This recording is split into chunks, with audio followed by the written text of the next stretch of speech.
Yes po, muli po isang magandang araw mga kabarangay. Pasensya na po. Hindi tayo nakagawa ng content dahil naging busy po tayo. Marami po yung mga nahuli na mga nagnanakaw ng metro dito sa amin. At ako po bilang kinatawan ng kumpanya ay ako po yung nagpapile ng demanda. Kaya medyo busy mga kabarangay. Ayan nga po mga kabarangay, napanood po natin yung ABC National President ng Liga ng mga barangay na si Madam D. Kung mapapansin po natin yung mga sinasabi niya ay mababanaag po natin na noon pa po ay kasama na siya o kasama na po sila sa plano para ma-postpone na ang halalan na magaganap sa December 1, 2025. At ayon din po sa kanyang mga sinasabi sa mga napapanood natin ay hindi po sila titigil or ipaglalaban po talaga nila itong kanilang pinaghirapan po na ito na maisulong yung postponement po ng barangay at SK election. Dahil sa kanilang paniniwala po ay hindi po ito lumabag sa saligang batas. At yan nga po, sila po ay nag-file ng counter petition at hinihiling po sa Korte Suprema ng Liga ng mga Barangay na ibasura po yung petisyon ni Atty. Makalintal. Vice versa, si Atty. Makalintal naman po ay humihiling naman sa Korte o sa Korte Suprema na ibasura naman po itong Republic Act 12232 po na ito. Ang aking pong paulit-ulit na panawagan sa mga napadaan lamang po sa aking channel. Kayo po ay aking malugod na inaanyayahan na mag-subscribe. Pakiclick po ang notification bell at all para palagi po kayong updated sa aking mga bagong videos. Talagang lumalim na po itong usapin dito mga kabarangay. At bukod po kay Atty. Makalintal ay mayroon pa rin pong nag-file ng kahalintulad na petisyon ni Atty. Makalintal. Yun nga pong isang napakabatang guro. At itong pinakabago po ay ito po yung mga grupo po ng mga kabataang barangay na humihiling din po sa korte na ibasura nga itong RA 12232. Balikan po natin ito pong liga ng mga barangay sa Pilipinas. Sino-sino po ba ang mga ito o sino po ba sila? Mga kabarangay, ito po ay isang napakamatibay at napakalakas po na grupo dahil sila po ay binubuo ng mga kapitan. Yes po, ng mga kapitan sa bawat barangay sa buong Pilipinas. So kung mahigit 42,000 po yung barangay, di mahigit po na 42,000 ang grupong yan. At sila po siyempre ang pinaka-chief executive ng bawat barangay. So may mga kapangyarihan po yan na pwedeng paniwalaan po ng kanilang mga nasasakupan. Kaya napakalakas na puwersa po yan pagdating po sa politika. Kaya alagang-alaga po yan siyempre ng mga nakaupo. Sila po mga kabarangay sa makatuwid ang pinangakuan po ng mga nagsulong ng postponement para ma-extend. Actually nga, ang original po niyan 6 years. Siyempre, sino ba naman hindi po matutuwa? Ma-extend ka ng 6 years, may ginawa ka man o wala. Hindi po ba?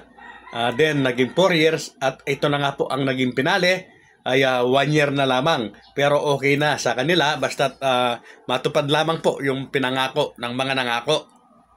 Pero yun nga po, nasa Korte Suprema na po yan at hanggang sa mga kasalukuyan po ay hindi pa rin po tayo nakakatiyak or wala pa rin po tayong balita kung sumagot na po sa komento o nagkomento na po ang Office of the President, ang Senado at ang Kongreso or ang COMELEC. Wala pa rin po tayong balita dahil 10 araw po ang ibinigay sa kanila ng korte para sumagot.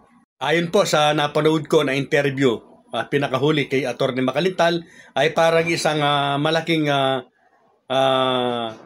grasya na sa kanya bilang petitioner yung binigay po ng korte na 10 araw lamang at kailangan sumagot na ang mga kinaukulan dahil mayroon po palang batas na pwede pang i-extend itong 10 araw na ito, mga kabarangay.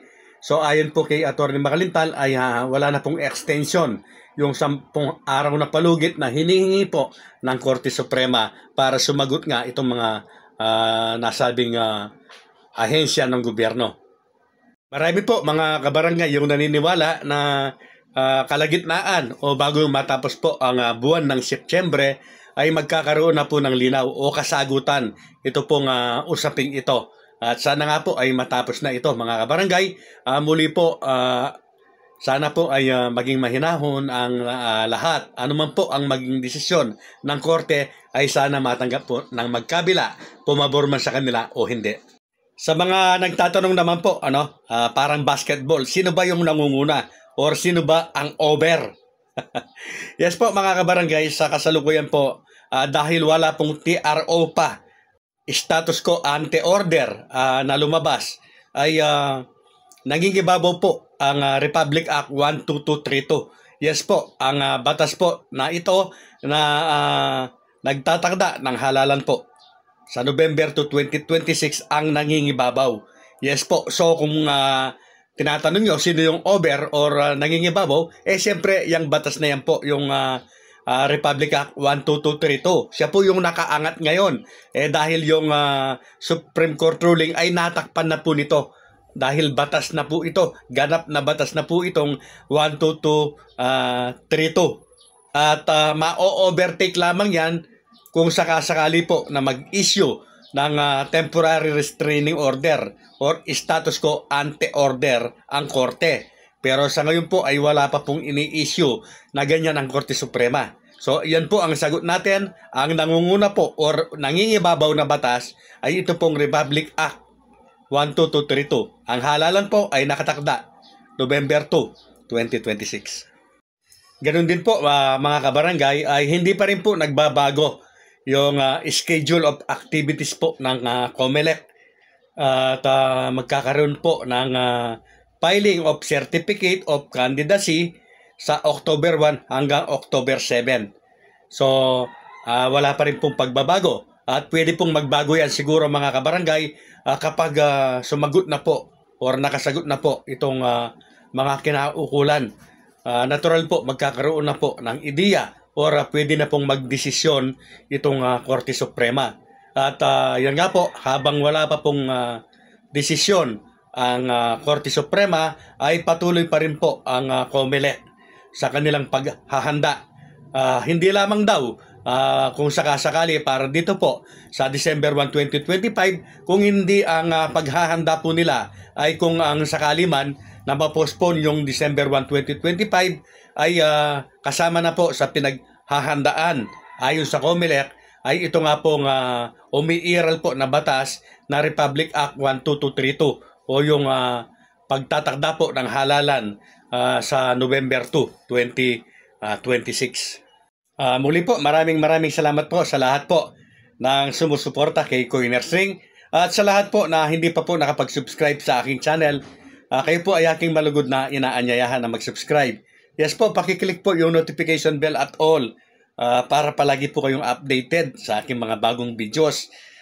Kung pwede po sana ay paki-like and share na po mga kabarangay. Ang pag-share po kasi ninyo sa mga magugustuhan po ninyong videos ko ay lalo po itong lalaganap at marami po lalo yung mga makakapanood. Sa mga nabigyan ko naman po ng mga silvers, salamat naman po at nagustuhan po ninyo. Alam po ninyo mga kabarangay ay hindi ko na po kasi talaga ina-upload yung mga nabibigyan natin or hindi na po natin ito pinupost kasi nga po ayaw po natin kasi na marami po yung nag-PPM or nagko-comment na bigyan ako nito o sana mabigyan po sila.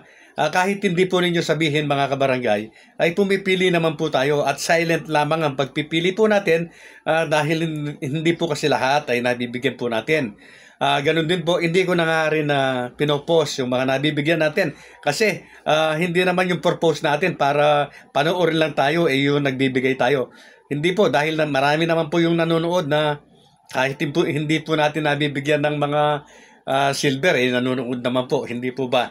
So, pakonsuelo de bobo lamang po yan sa iilan. Hindi po kasi lahat ay mabibigyan po natin.